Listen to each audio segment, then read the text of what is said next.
The leaders of the Delta and Port opened up to all of you candidates. What specific challenges did they lay out that the average California has no idea about, but desperately needs to hear? So there's regulations that limit how far they can actually go down and dredge deeply. It's the limitations. The difference is what they can do and what they need to do in order to qualify for certain ships is about a foot in some cases, but Oh they're my goodness. limited based on regulation. So that's something that we can get involved in from a governor's standpoint. In addition to that, though, is a lot of what's stopping production over there and what they can do better is, as usual in California, it's overreach of environmental regulations. So Mhm. Mm. I'm going to strongly work.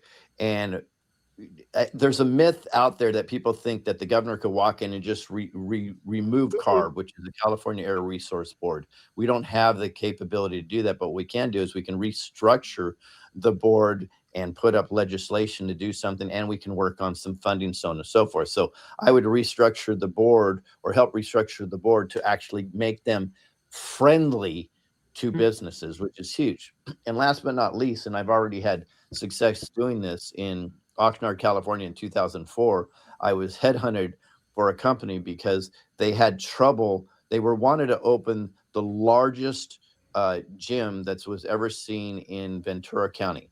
And they already purchased the land for it. But the owner had a really bad relationship with the mayor and the city council. He didn't know what to do.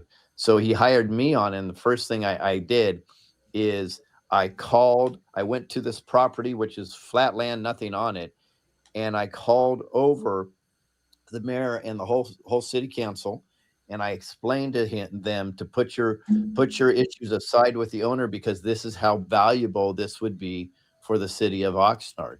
And I convinced them within 25 minutes to completely change their paradigm over the last 10 years. And we ended up not only opening that club, but out of 600 clubs, it was rated the number one club in the world out of 600 within a year and a half. So the governor would have the same influence. The governor needs to actually get involved, which the current governor doesn't, and show up on land and show people the vision on how important this is. And I think that alone could be huge on bringing in the right resources and dealing with the legislation that's holding, I mean, not the legislation, the regulation that's holding things back.